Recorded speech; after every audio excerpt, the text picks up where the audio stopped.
یہ سورہ کہف ہے، اس کی بڑی فضیلت ہے۔ حدیث میں رسول اللہ صلی اللہ علیہ وسلم نے ارشاد فرمایا کہ جو جمعے کے دن سورہ کہف کی تلاوت کرتا ہے اللہ اسے دجال کے فتنے سے محفوظ رکھتے ہیں۔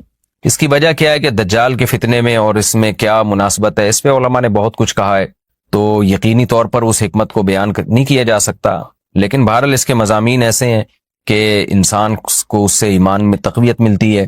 اور بڑی بات یہ ہے کہ رسول اللہ صلی اللہ علیہ وسلم نے جب کسی چیز کے بارے میں ہمیں بتا دیا تو پھر ہمیں اس کی حکمت سمجھ میں نہ بھی آئے تو ہمیں بس اس پر ایمان لانا چاہیے۔ تو دجال کے فتنے سے بچنے کے لیے اگر کوئی جمعے کے دن اس کا اہتمام کرتا ہے تو انشاءاللہ اس کو فائدہ ہوگا۔ دجال کے فتنے سے بچنے میں سرسری غور سے ایک بڑی حکمت یہ معلوم ہوتی ہے کہ اللہ تعالیٰ نے بڑے بڑے قدرت کے اپنے نمونے دنیا میں دکھائے ہیں، جیسے اس میں خضر علیہ السلام کا واقعہ آئے گا، اصحاب کہف کا واقعہ، ذوالقرنین کا واقعہ، کہ کیسی اللہ نے ان کے ہاتھوں پہ اپنی قدرت کو ظاہر کیا۔ تو یہ اللہ تعالیٰ کے مختلف کام ہیں، یاجوج ماجوج کا تذکرہ بھی آئے گا اس میں۔ تو اس میں ہمیں پتہ چلتا ہے کہ اللہ کی قدرتوں میں بہت بڑی بڑی قدرتیں، اللہ مخلوق سے بھی بعض دفعہ بڑے بڑے کام لے لیتے ہیں۔ تو دجال بھی اللہ کی ایک مخلوق ہوگا، تو وہ اگر بڑے بڑے محیر العقول کام دکھا رہا ہے تو یہ اس کی علامت نہیں ہوگی کہ یہ خدا ہے۔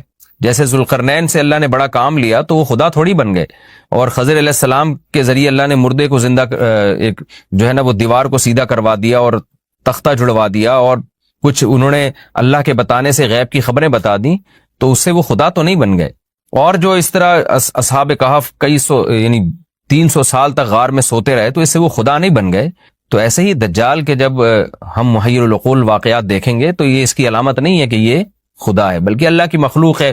تو اللہ تعالیٰ نے جیسے پچھلے پیغمبروں میں ایسے واقعات رونما ہوئے اور مقصد لوگوں کی آزمائش تھا، تو دجال بھی لوگوں کی آزمائش ہی کے لیے آئے گا۔ اور بہت ساری حکمتیں ہیں جو علماء نے بیان کی ہیں۔ اچھا، یہ جو جمعے کے دن سورہ کہف پڑھنے کی فضیلت ہے، تو یہ جمعے کی رات کو اگر کوئی پڑھ لے تو بھی یہ فضیلت حاصل ہو جائے گی، تو کیونکہ روایات میں جمعے کی رات کا بھی تذکرہ ملتا ہے اور جمعے کا بھی تذکرہ ملتا ہے۔ الحمدللہ الذی، تمام تعریفیں اس اللہ کے لیے ہیں، انزل علی عبدہ الکتاب، جس نے اپنے بندے پر کتاب کو نازل کیا، ولم یجعل لہ عوجا، اور اس کتاب میں اس نے کوئی کجی نہیں رکھی۔ یہ قرآن کا کمال ہے، آپ الحمد سے لے کے والناس تک پڑھیں، 2 اور 2 4 کی طرح اس کی آیتیں اور اس کے مضامین سمجھ میں آتے ہیں۔ قرآن کے علاوہ کوئی بھی مذہبی کتاب آپ پڑھ لینا تو آپ کو سمجھ میں نہیں آئے گی کہ یہ کیا کہا جا رہا ہے اس میں، اور وہ باتیں نیچر کو اپیل بھی نہیں کریں گی، اور انسان وسوسوں کا شکار ہو جائے گا اور مصیبت میں پڑ جائے گا۔ لیکن قرآن کے دعوے کتنے واضح ہیں، اور دعووں میں تناقض نہیں ہے۔ قرآن نے کہا خدا ایک ہے، ہر جگہ یہی کہا کہ ایک ہے۔ محمد صلی اللہ علیہ وسلم کو کہا کہ نبی ہیں، بشر ہیں نبی ہیں، تو بشریت کو ثابت کیا قرآن نے۔ جہاں نبی صلی اللہ علیہ وسلم سے اوٹ پٹانگ معجزوں کا مطالبہ کیا گیا تو بتا دیا گیا میں بشر ہوں۔ ایک ہی دعویٰ رہا ہے مسلسل شروع سے آخر تک، اور آخری نبی ہونے کا جب دعویٰ کیا گیا تو آخری ہی، یہ نہیں کہ پھر قرآن میں اشارے دے دیے ہوں کہ کوئی اور نبی بھی آئے گا۔ تو تناقض نہیں ہے قرآن میں۔ نماز کو فرض کیا تو نماز فرض ہے۔ تو یہ جتنے مضامین، پھر اخلاقیات کی جو تعلیم دی وہ تعلیم سیم ہے۔ تو یہ ہے کہ عوج نہیں ہے، بالکل نیچر کو اپیل کرنے والی 2 اور 2 4 کی طرح صاف ستھری باتیں قرآن مجید میں۔ یہ خود قرآن کا ایک بہت بڑا معجزہ ہے۔ آپ کبھی بھی کسی جھوٹے آدمی کو جب سنیں گے نا، اس کی باتوں میں ٹکراؤ بہت ہوگا۔ میں ایک دفعہ تحقیق کر رہا تھا، یہ منکرین حدیث جو ہیں جنہوں نے کہا دعویٰ کیا کہ حدیث حجت نہیں ہے، تو ہمارے شیخ حضرت مفتی رشید احمد صاحب رحمہ اللہ تعالی نے اصل الفتاوی کی 2 جلد میں ان کے خلاف بہت کچھ لکھا ہے۔ تو اس میں ایک بڑی دلچسپ بات یہ تھی کہ جب یہ منکرین حدیث کا جو بانی ہے نا، پرویز نام تھا اس کا، پورا نام اس وقت ذہن میں نہیں ہے، تو اس کی کتابوں سے حضرت نے تناقض نکالا۔ مفتی رشید احمد صاحب رحمۃ اللہ علیہ نے تناقض کیا نکالا؟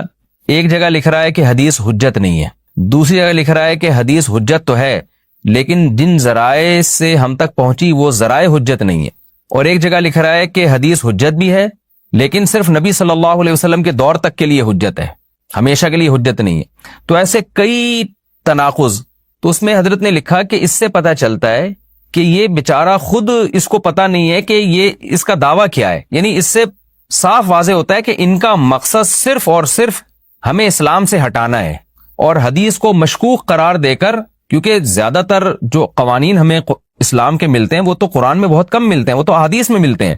قرآن مجید میں اللہ تعالیٰ نے وہ لوگ جو مومنین کو اذیت دیتے ہیں، تکلیف دیتے ہیں، ان کے لیے دنیا اور آخرت میں عذاب کا وعدہ کیا ہے۔ اس سے معلوم ہوا کہ کسی کو تکلیف دینا یہ شریعت کی نظر میں اچھا کام نہیں ہے، یہاں تک کہ کسی غیر مسلم کو تکلیف دینا یہ بھی برا عمل ہے۔ آواز صحیح آ رہی ہے آپ لوگوں کو؟ مجھے تو نہیں آ رہی، صحیح آ رہی ہے؟ اچھا، یہاں تک کہ کسی غیر مسلم کو تکلیف دینا بھی برا عمل ہے، کیونکہ قرآن میں اللہ کا ارشاد ہے قولوا للناس حسنا، لوگوں سے اچھے انداز میں بات کرو، اچھے انداز میں۔ اس آیت سے معلوم ہوا کہ کوئی بھی ایسا عمل، بات تو تھوڑا ویسے ہی کرنے جیسے پہلے تھے، بات کرنا یہ اذیت کا بہت بڑا سبب بنتا ہے، ذریعہ بنتا ہے۔ اس لیے اس کا تذکرہ کیا کہ سب سے زیادہ اذیت انسان کو کس سے ہوتی ہے؟ بات چیت سے۔ بات لوگ کرتے ہیں نا کہ ایسی بات کی کہ سامنے والے کا میٹر گھوم گیا۔ نبی صلی اللہ علیہ وسلم نے فرمایا کہ ایمان کے 70 سے زیادہ شعبے ہیں، جن میں سب سے کم درجے کا شعبہ یہ ہے کہ راستے میں تکلیف دہ چیز اگر پڑی ہوئی ہے تو اس کو ہٹا دیا جائے۔ سمجھ میں آ رہی ہے بات؟ راستے میں تکلیف دہ چیز اگر پڑی ہوئی ہے تو اس کو ہٹا دیا جائے۔ یعنی اگر کوئی اتنا بھی نہیں کرتا، آپ جا رہے ہیں راستے میں کوئی پتھر پڑا ہوا ہے، لوگوں کو گزرنے میں ٹینشن ہو رہی ہے، آپ ایسے گزر جاتے ہیں جیسے کچھ ہوا ہی نہیں ہے، اس کا مطلب ایمان کے آخری درجے پہ بھی بولو نہیں ہے۔ آپ جا رہے تھے، راستے میں کانٹا نظر آیا، آپ کو خطرہ ہے کہ کسی کے چبھ سکتا ہے، آپ نے وہ کانٹا ہٹایا نہیں، سائڈ سے گزر گئے کہ چلو مجھے نہ لگے، میں ذرا اس طرح یوں ٹن مار کے نکل جاتا ہوں۔ تو حدیث کے مطابق آپ ایمان کے آخری درجے پہ بھی بولو نہیں ہے۔ پہلے میں ایک سوال کا جواب دیتا ہوں، پھر اس موضوع کو آگے لے کے چلتا ہوں۔ سوال یہ ہوتا ہے کہ جو ایمان کے آخری درجے پہ بھی نہیں ہے وہ تو پھر کافر ہوگا نا؟ کیا خیال ہے بھئی؟ ایمان کا پہلا لیول ہی پورا نہیں کیا تو اس کے بعد تو کافر ہے نا؟ تو وجہ حدیث کا مطلب یہ ہوا کہ وہ اسلام سے خارج ہے۔ لیکن اگر ہم حدیث کا یہ مطلب لیتے ہیں تو میرا خیال ہے 2-4 آدمیوں کے سوا کوئی بھی اسلام میں بولو نہ رہے گا، اور پھر سب کے نکاح بھی ٹوٹ گئے، حج جو کیا تھا وہ بھی خراب ہو گیا۔ تو یہ خوب سمجھ لیں اس قسم کی حدیثوں کا مطلب کیا ہوتا ہے۔ مطلب فقہا سے پوچھا جاتا ہے۔ یہ جو آج کل ایک بدعت چل پڑی ہے نا، ہر آدمی فنٹر بن کے حدیث کا ریفرنس دیتا ہے اور بس، اتنا کافی نہیں ہے۔ عیسائیت اور یہودیت جو تباہ ہوئی ہے نا، وہ اجتہاد سے ہوئی ہے۔ نئے نئے مجتہدین مارکیٹ میں آتے رہے، اجتہاد کر کر کے لیبل تو وہ بھی بائبل ہی کا لگاتے تھے۔ اس امت کی گمراہی سے بچنے کی وجہ یہ ہے کہ اس امت نے اسلاف کو بابا بنا کے رکھا ہوا ہے اور اسلاف سے ہٹی نہیں ہے، یہ بابا لیس نہیں ہوئی ہے۔ جس دن یہ امت بابا فری ہو گئی اس دن برباد، بریک فیل۔ باقی بابوں کی 2 قسمیں میں بتاتا رہتا ہوں، اچھے بابے اور برے بابے۔ ایک بدعتی بابے بھی ہوتے ہیں، ایک اچھے بابے بھی ہوتے ہیں، لیکن بابا لیس ہو گئے تو گئے کام سے۔ قرآن و سنت کی وہی تشریح جو تواتر کے ساتھ اسلاف سے چلی آ رہی ہے۔ اسلام لا، جو اسلامک لا ہے نا، وہ لا بھی مرتب ہو چکا ہے صدیوں پہلے، اس میں بھی چینجنگ کی اجازت نہیں۔ اب کسی کو نئے سرے سے لا لکھنے کی اجازت نہیں ہے۔ اسلامک لا کیا ہے؟ ایک لا وہ ہے جو امام ابو حنیفہ نے مرتب کیا، آدھی سے زیادہ دنیا نے اس کو قبول کیا۔ اس سے تھوڑا اختلاف کیا امام مالک نے، وہ بھی لا ہے، چند چیزوں میں اختلاف، وہ لا بھی دنیا میں رائج ہوا۔ ایک لا پھر ان کے بعد امام شافعی نے مرتب کیا، اس میں کچھ چیزوں میں امام ابو حنیفہ کے ساتھ تھے، وہ کچھ چیزوں میں امام مالک کے ساتھ تھے، کچھ چیزوں میں ان کی اپنی رائے تھی، لیکن وہ لا بھی 1200-1300 سال پہلے مرتب ہوا، پوری دنیا نے ایکسپٹ کیا۔ اور ایک لا امام شافعی کے شاگرد امام احمد بن حنبل، ان کا مرتب کردہ لا ہے، وہ بھی دنیا نے ایکسپٹ کیا۔ ان کی تشریحات میں کہیں کہیں اختلاف بھی ہے، لیکن یہ چاروں لا فقہ جس کو کہا جاتا ہے جب مرتب ہو گئے تو 5واں اس کے بعد وجود میں اب تک نہیں آیا ہے۔ سمجھ رہے ہو؟ پوری دنیا نے اسی پر اتفاق کیا، اب اس سے نکلنے کی آپ کو اجازت بولو نہیں ہے، کیونکہ قرآن حدیث کے نام پہ ہر ایک کے پیٹ میں مروڑ ہوگا، اپنی ٹھڑک پوری کرے گا، نیا بابا مارکیٹ میں آئے گا اور لوگوں کو بابا لیس بنانے کے چکر میں نئے نئے بابے مارکیٹ میں آتے رہیں گے۔ پوری دنیا میں جب سے یہ چاروں فقہ مرتب ہوئے ہیں پوری دنیا انہی کو فالو کر رہی ہے. نبی صلی اللہ علیہ وسلم نے فرمایا میری امت گمراہی پہ کبھی جمع نہیں ہوگی. اسلامی تاریخ میں جتنے بڑے بڑے ہیرو پیدا ہوئے ہیں سب یا تو حنفی تھے یا شافعی تھے یا مالکی تھے یا حنبلی تھے. 1300 سال کا عرصہ کوئی کم نہیں ہوتا. ہندوستان میں بر صغیر جس میں برما بھی تھا, جس میں بنگلہ دیش بھی تھا, جس میں پاکستان بھی, ہندوستان بھی, اس پورے خطے میں جب سے اسلام آیا ہے, اور کب آیا اسلام؟ حضرت عثمان کے دور میں مسلمان فوجیں سندھ میں داخل ہو چکی تھیں. اس وقت سے فقہ حنفی کو فالو کر رہے ہیں. اس وقت سے آپ کہہ سکتے اس وقت تو فقہ حنفی تھا نہیں. حضرت عثمان کے دور میں فقہ حنفی کا نام نہیں تھا, لا مرتب نہیں ہوئے تھے, لیکن جو قوانین ہیں, جو نمازیں پڑھی جا رہی ہیں جس فقہ کے مطابق, وہ نمازیں موجود تھیں. اس کی مثال جیسے حضرت عثمان سے پہلے مصحف عثمانی نہیں تھا. کیا مطلب؟ جب نہیں تھا تو فالو کیوں کر رہے ہو بھئی؟ یہ نام نہیں تھا یہی مصحف جو حضرت عثمان نے مرتب کیا ہے. آواز بالکل نہیں آ رہی ہے, عجیب سے کان گونج رہے ہیں, پیچھے کر کے دیکھ لیتے ہیں. تو اب تھوڑا صحیح ہو گیا. کبھی کبھی رفیع بھائی کے مشوروں پر بھی عمل کبھی کبھی کر لینا چاہیے. تو یہ فقہ آج جو ہے نا, فقہ کے نام پہ دیکھو, جب غیر مسلم مسلمان ہوتا ہے نا پاگل ہو جاتا ہے وہ. ہمارے پاس یورپ سے فون آتے ہیں, امریکہ سے, ایک غیر مسلم اسلام قبول کرتا ہے, اس کو کھوپڑی گھوم جاتی ہے اس کی, یار میں ہاتھ یہاں باندھوں یہاں باندھوں, یوں کروں زور سے آمین, آہستہ آمین. پہلے بھی تو ہوتے تھے مسلمان, کیا حل تھا بھائی؟ جو چاروں درست ہے, کسی ایک فقہ کو فالو کرو لیکن مکمل اسی کو فالو کرو, چاروں ٹھیک ہے. اب کیا ہو رہا ہے؟ رفع الیدین والا اس کو رفع الیدین کی حدیث سے دکھائے گا, جو کہہ رہے منسوخ ہے وہ منسوخ ہونے کی حدیث سے دکھائیں گے. ایک زور سے آمین کی دکھائے گا, ایک آہستہ آمین کی دکھائے گا, ایک ٹانگیں چوڑی کرنے کی, ایک پتلی کرنے کی. وہ پاگل ہو جاتا ہے. یہ کوئی حل نہیں ہے امت میں جوڑ پیدا کرنے کا. یہ اس سے امت جوڑنے کے بجائے کیا ہوگی؟ ٹوٹے گی. صدیوں سے جب مرتب ہو گئے نا فقہ, جیسے جب تک مصحف عثمانی مرتب نہیں ہوا تھا اس وقت تک آپ جس مصحف کو چاہے فالو کریں. حضرت عائشہ کا قرآن اپنے پاس الگ تھا ترتیب کے لحاظ سے, عبداللہ بن مسعود کے پاس الگ مصحف تھا, حذیفہ ابن یمان کے پاس الگ مصحف تھا, زید ابن ثابت کے پاس الگ مصحف تھا. ہر صحابی نے اپنے حساب سے قرآن کی آیتیں ترتیب دی ہوئی تھی, مرتب کر کے اپنے پاس رکھا ہوا تھا.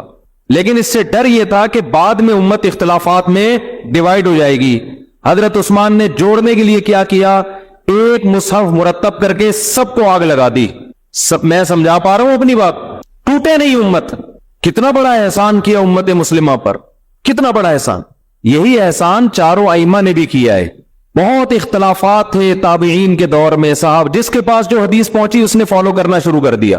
ایک کے پاس ایک حدیث پہنچی ہے, دوسری نہیں پہنچی, اس کی رائے دوسرے سے مختلف. ان چاروں اماموں نے یہ کام کیا کہ تمام روایات کو جمع کر کے, تمام احادیث کو سامنے رکھ کر ایک فقہ کو لا کی صورت میں ریٹن میں لکھنا شروع کر دیا, تاکہ امت میں بعد میں تلواریں نہ چلیں. اسلامی قانون ریٹن فارم میں آ جائے, A to Z ترتیب سے. تو جب سے یہ مرتب ہوا باقی ہر چیز کو امت نے آہستہ آہستہ چھوڑ دیا. آج سعودی عرب میں فقہ حنبلی ہے, ملیشیا میں فقہ شافعی ہے, UAE میں فقہ مالکی ہے, بعض جگہوں پر شافعی ہے. جب سے اسلامی حکومتیں آئی ہیں ایک فقہ کو فالو کیا گیا ہے. پاکستان میں چونکہ ایک فقہ نہیں ہے, آئین میں لکھا ہے قرآن حدیث کے خلاف کوئی قانون نہیں ہوگا, یہ مبہم ہے. نتیجہ کیا نکلا؟ جنرل مشرف نے قرآن حدیث کی تشریح اپنے حساب سے کروائی. ہر آدمی جو بھی, جنرل ایوب خان نے قرآن حدیث کی تشریح بولے اپنے لحاظ سے کر, پورے آئلی قوانین کا بیڑا غرق کر دیا. پاکستان کے جو طلاق اور عدت کے قوانین ہیں نا آئلی, وہ قرآن و حدیث کے اگینسٹ ہیں. سمجھتے ہیں کہ نہیں سمجھتے؟ نہیں یاری سمجھ میں, بالکل قرآن و حدیث کے کیا ہے وہ اگینسٹ. اسے کوئی بھی نہیں مانتا, کچھ جج بھی نہیں مانتا ہوگا اس کو, لیکن لا بنا ہوا ہے. یہ بڑا ظلم نہیں ہے کہ وہ قرآن حدیث کے خلاف ہے, بڑا ظلم یہ کہ لیبل کس کا لگا ہوا ہے؟ بولتے کیوں نہیں قرآن؟ وجہ کیا ہے؟ آئین میں یہ نہیں تھا کہ فقہ حنفی ہوگا یا فقہ شافعی ہوگا. فقہ حنفی ہوتا تو کتابیں اٹھا کے دیکھتے, قرآن حدیث کی جو تشریح 1200 سال پہلے 1300 سال پہلے ہو چکی ہے اس کے خلاف آپ جا نہیں سکتے تھے. ایوب خان نے کیا کیا, اس نے کہا کہ یار یہ تو سارا اسلام آ جائے گا, یہ تو بڑا مسئلہ ہو جائے گا. تو اس نے کیا کیا, اس نے مصر سے مولوی منگوایا, امپورٹ کیا. یہاں سے مولاناؤں سے جب رابطہ کیا تو سارے علماء نے اس کے خلاف فتویٰ دیا کہ یہ قانون شریعت کے بولو خلاف.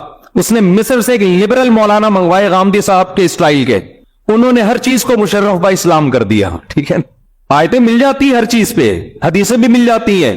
تو جب گورنمنٹ کو اسلام کے اگینسٹ کوئی چیز کرنی ہوتی ہے, حکومت قانون پاس کرتی ہے اور ایسے مولوی مارکیٹ میں ہول سیل کے حساب سے مل جاتے ہیں کہ وہ اس کو مشرف با اسلام کر دے. اس لیے ضرورت ہے فقہ کی. کیا آپ پابند ہیں؟ جو ریٹن فارم میں صدیوں سے قانون مرتب ہے, اس قانون سے ہٹنے کی آپ کو اجازت نہیں ہے. اس کو اندھی تقلید سے آج کل لبرل لوگ تعبیر کر رہے ہیں.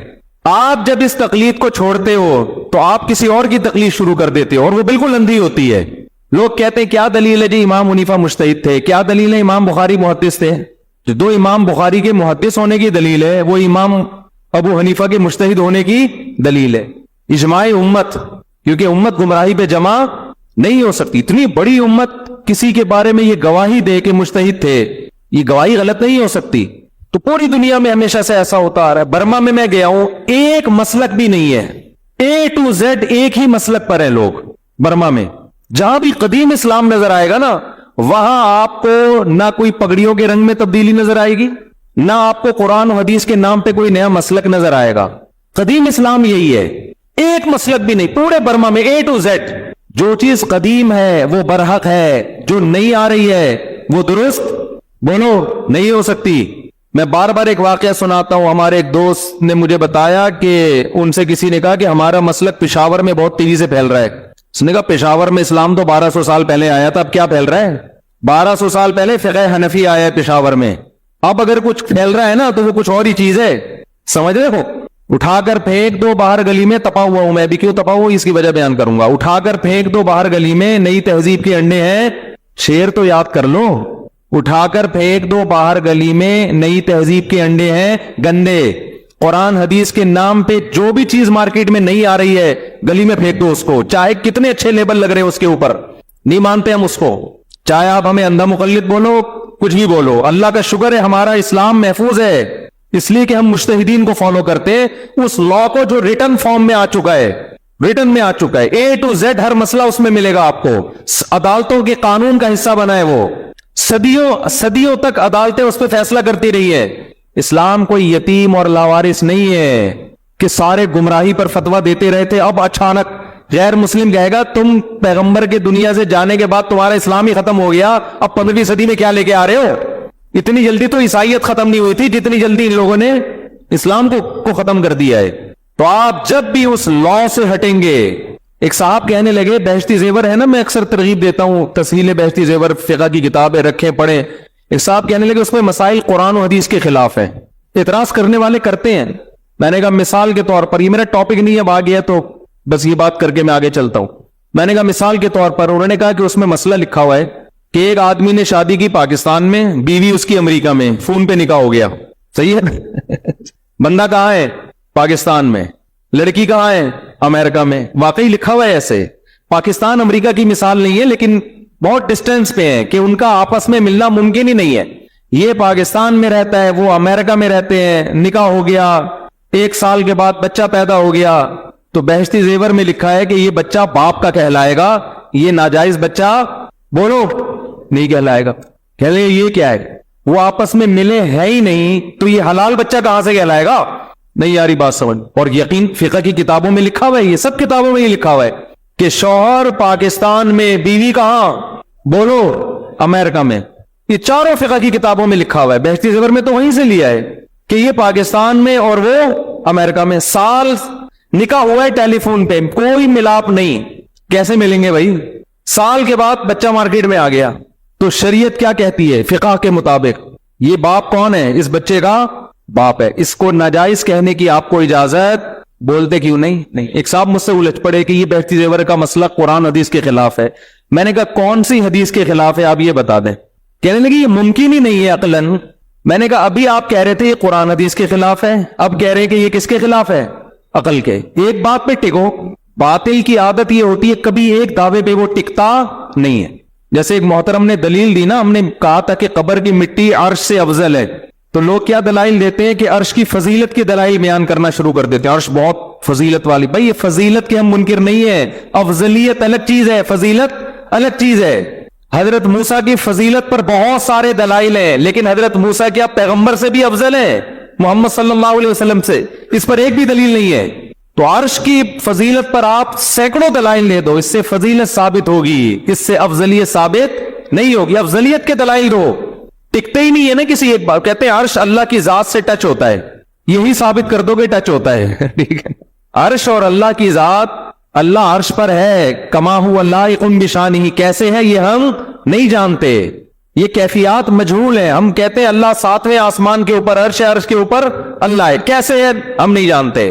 قبر نبی کی ذات سے ایسے ٹچ ہو رہی ہے, مس ہو رہی ہے, اس کی کیفیت بیان کی جا سکتی ہے, عرش کی کیفیت بیان نہیں کی جا سکتی. پھر کہتے ہیں کہ تم پیغمبر کی ذات کو اللہ سے بھی زیادہ فضیلت دے رہے ہو, ہے بھائی, کہ پیغمبر کی مٹی کو اللہ کے عرش سے افضل.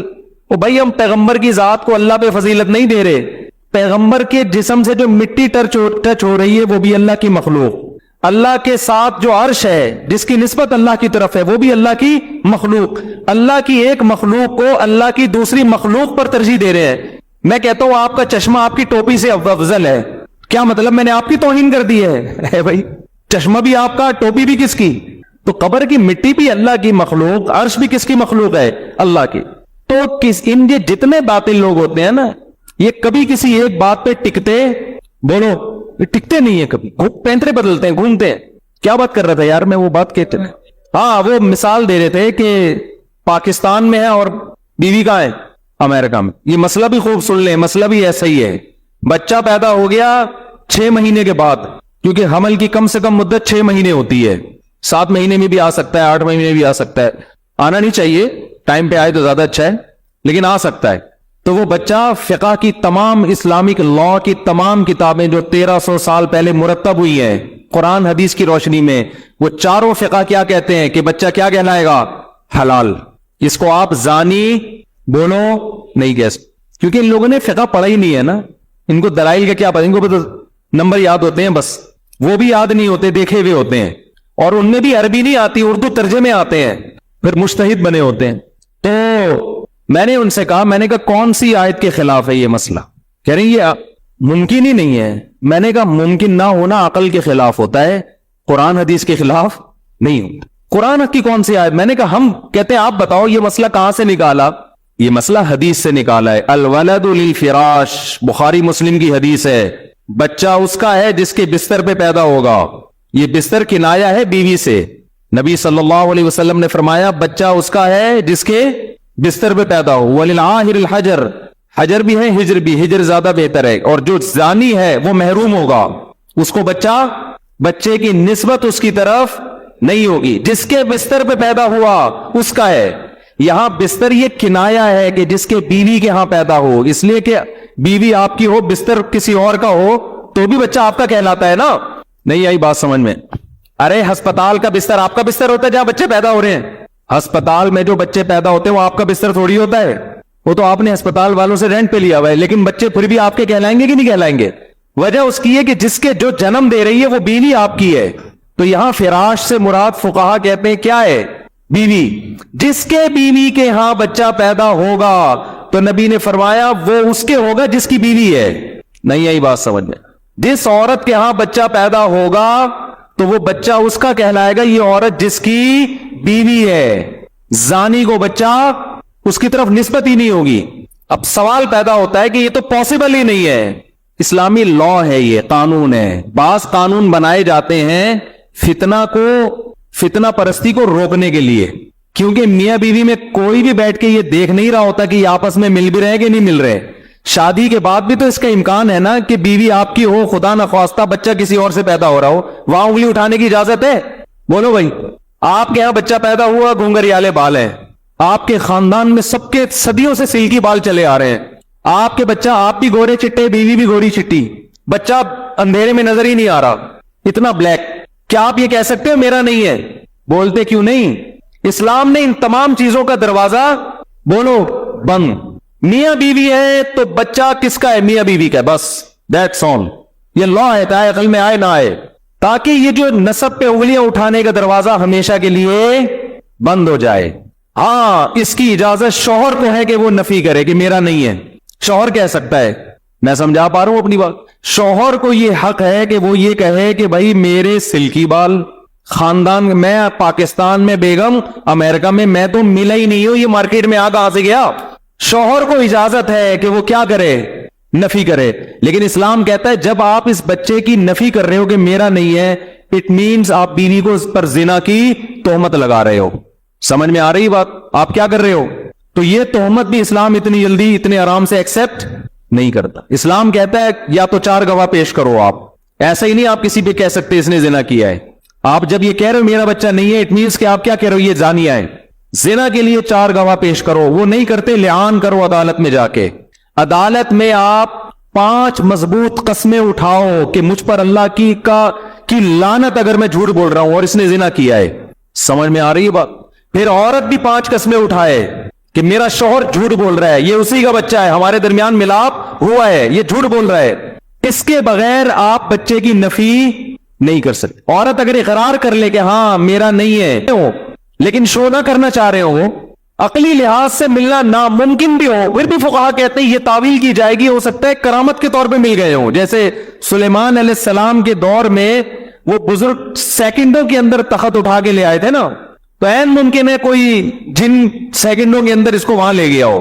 اگرچہ لوگ یہ باتیں سن کے ہنستے ہیں، لیکن اگر قرآن و سنت کو فالو کرنا ہے تو قرآن و سنت آپ کو ایسے موقع پہ تعویلات کرنے کا حکم دیتا ہے. اسلام کہتا ہے یہ رائٹ صرف ہسبینڈ کا ہے کہ وہ کہے کہ میرا نہیں ہے، اور اسلام کہتا ہے ایسے آرام سے ہم مانیں گے نہیں کہ تمہارا نہیں ہے، تمہارے باپ کو بھی ماننا پڑے گا. نفی کی اس کا مطلب تم اس کو بیوی کو زانیہ کہہ رہے ہو.